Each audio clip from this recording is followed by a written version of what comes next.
Tiba-tiba saja Daru muncul dari balik kabut, dari balik bebatuan besar di Pasar Bubrah. Apa hubungannya kabut dengan 10 orang yang berbaju hijau yang membangunkan Daru di puncak dan mengajak turun bersama?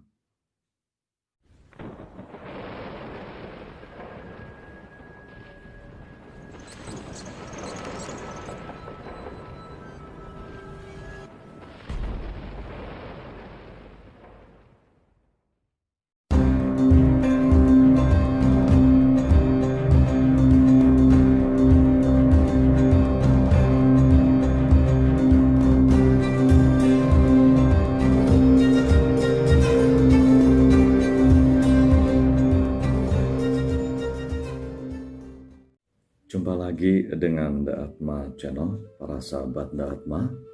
Semoga para sahabat diberikan limpahan kesehatan, kita semua selalu terjaga di masa pandemi COVID-19 ini. Semoga pandemi ini segera berlalu dan kita bisa beraktivitas seperti sedia kala. Pada saat ini saya mau menceritakan suatu kisah yang dikirim atau diceritakan oleh sahabat lama saya, salah satu pendaki lawas di era 89 sampai awal tahun 2000-an. Sahabat saya ini bernama Jojo. Kejadian atau kisah yang ia ceritakan kepada saya, ia alami pada saat ia melakukan pendakian Gunung Merapi. Jojo adalah seorang sahabat muda saya yang kami sering melakukan pendakian bersama-sama. Banyak gunung yang sudah kami daki bersama semenjak SMP ataupun SMA. Sayang waktu kuliah kami berpisah. Jadi Jojo sering melakukan pendakian gunung bersama para sahabatnya. Sempat saya juga dengan Jojo melakukan pendakian ke Gunung Merapi. Dan kami termasuk angkatan pendaki lawas yang beruntung. Kami masih sempat mendapatkan puncak Garuda, yang mungkin sekarang para sahabat muda hanya mendengar bahwa di puncak Merapi dulu ada puncak Garuda yang cukup fenomenal. Karena erupsi Merapi, puncak Garuda perlahan hilang. Jojo melakukan pendakian ke Merapi bersama 5 sahabatnya pada bulan Juli tahun 1997. Mereka melakukan pendakian seperti yang mereka ceritakan kepada saya, itu pada malam Jumat, tepatnya malam Jumat Kliwon.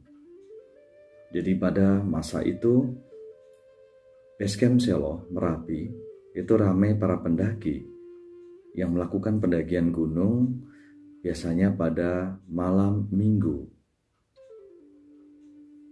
Jadi waktu itu mereka melakukan pendakian hanya berenam. Tidak ada grup atau tim pendaki lain yang melakukan pendakian ke Merapi. Jojo bersama para sahabatnya ini tergabung di Mapala Institut Seni Indonesia. Mereka pada waktu itu termasuk pendaki-pendaki yang cukup berpengalaman. Malam itu mereka asik di Joglo, bercengkerama, bercanda, membuat kopi, membuat indomie, sehingga mereka 1:30 pagi baru memulai pendakian dari Joglo New Selo tersebut. Sepanjang perjalanan mereka happy, mereka banyak bercanda, tidak ada kejadian yang janggal. Mereka sangat menikmati petualangan pada malam itu karena tidak ada grup pendaki lain, hanya mereka berenam.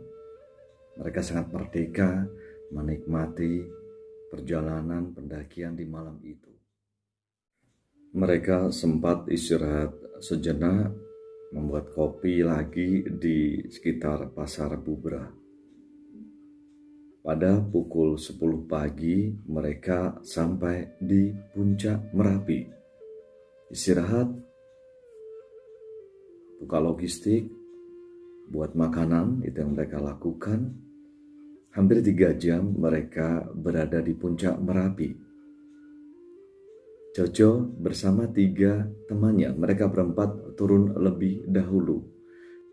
Di puncak masih ada 2 sahabat mereka yang mereka tinggalkan. Daru, salah satu senior Mapala Institut Seni Indonesia Jogja, dia ketiduran ditemani oleh pacarnya, dan pacarnya bilang silahkan yang lain turun lebih dahulu, ia akan menemani Daru yang masih tertidur. Cuaca cerah saat itu, sangat bersahabat. Jojo bersama 3 sahabatnya yang turun lebih dahulu menunggu Daru dan pacarnya tadi di Pasar Bubra. Namun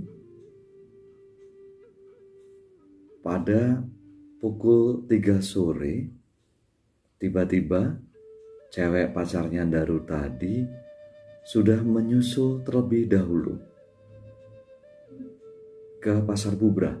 Dan kalau orang Jawa mengatakan ceweknya agak nyelelek, agak kurang ajar. Kenapa?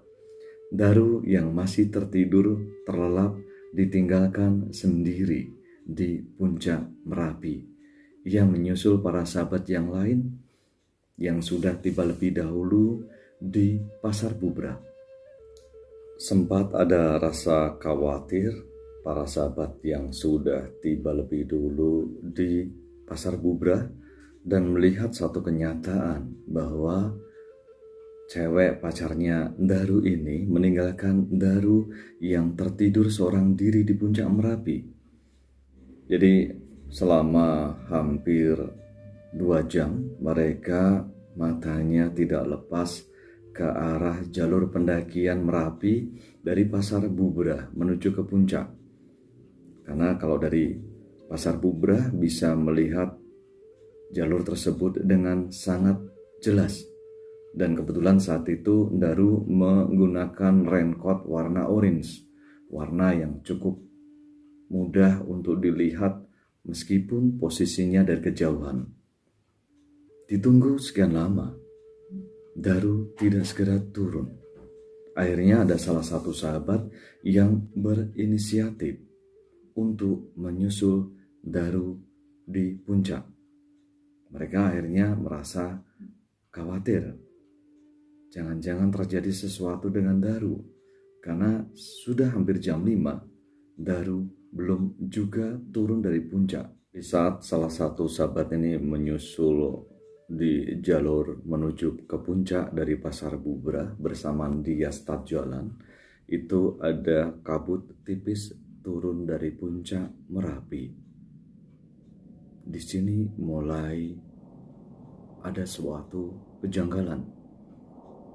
Tiba-tiba saja Daru muncul dari balik kabut, dari balik bebatuan besar di Pasar Bubra.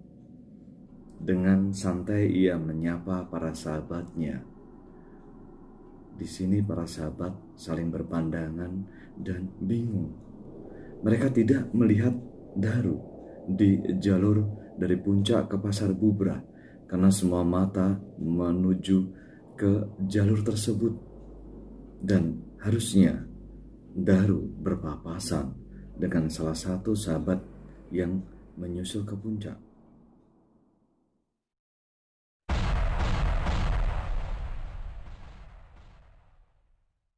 Saat ditanya apakah Daru berpapasan dengan salah satu sahabat yang menyusul ke puncak, Daru menjawab tidak.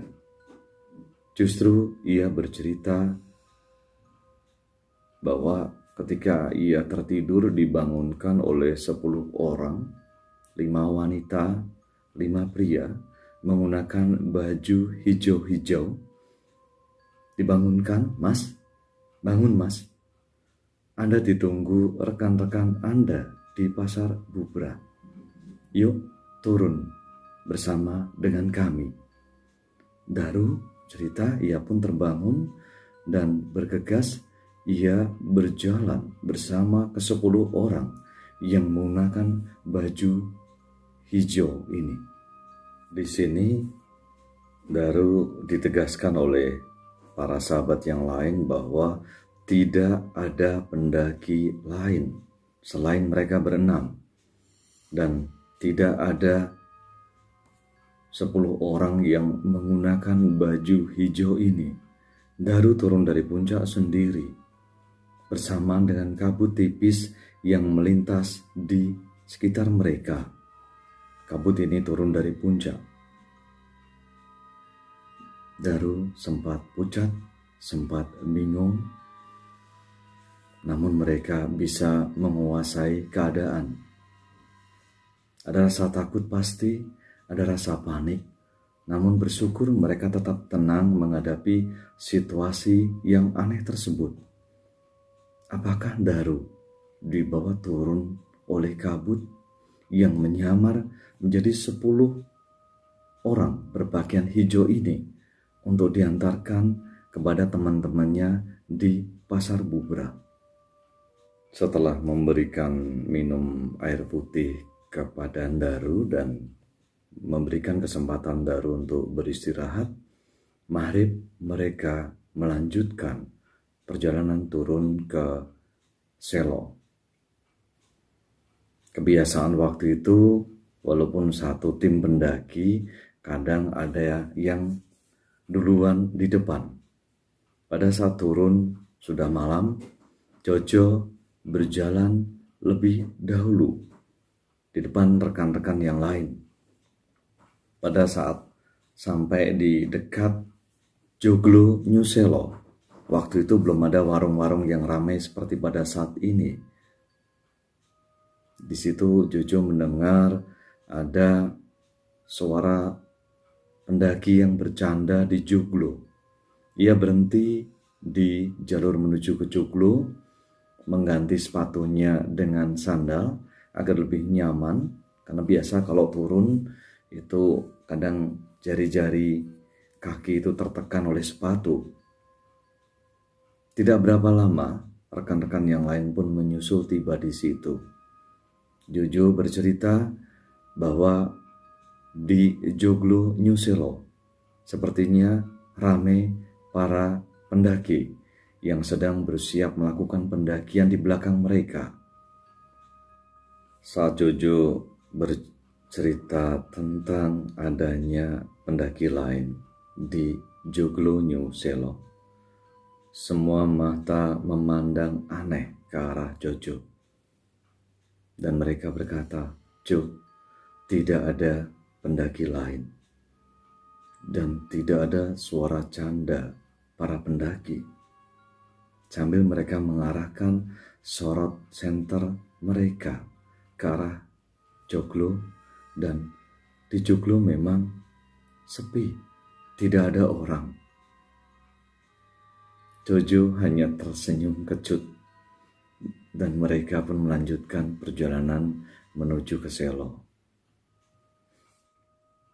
Para sahabat Dharma, dalam kisah ini masih menjadi misteri. Apa hubungannya kabut dengan 10 orang yang berbaju hijau yang membangunkan Daru di puncak dan mengajak turun bersama? Masih merupakan misteri. Dan suara-suara pendaki di Joglo New Selo malam itu masih merupakan misteri. Ada suatu pembelajaran yang bisa diambil pada kisah, pada cerita misteri ini. Jangan hanya fokus kepada suatu misteri tentang alam ini, tentang pendakian. Ada suatu pesan yang tersampaikan di sini, yaitu hukum the law of attraction. Bahwa ketika pikiran kita positif, kata-kata kita positif, perilaku kita positif, penghuni alam yang positif pula yang akan menyapa dan mendampingi kita. Sebaliknya, ketika kita berperilaku negatif atau semuanya yang negatif, hal negatif pula yang akan datang kepada kita. Para sahabat pendaki, sahabat Dhatma, dunia ini hanyalah cermin raksasa yang memantulkan kembali apa yang kita pikirkan, apa yang kita ucapkan, dan apa yang kita lakukan. Sahabat, terima kasih untuk berkenan menyaksikan video ini. Sehat selalu, semangat selalu, meski masih dalam masa pandemi COVID-19. Terima kasih. Salam dari kami, para Legiun Veteran Pendaki.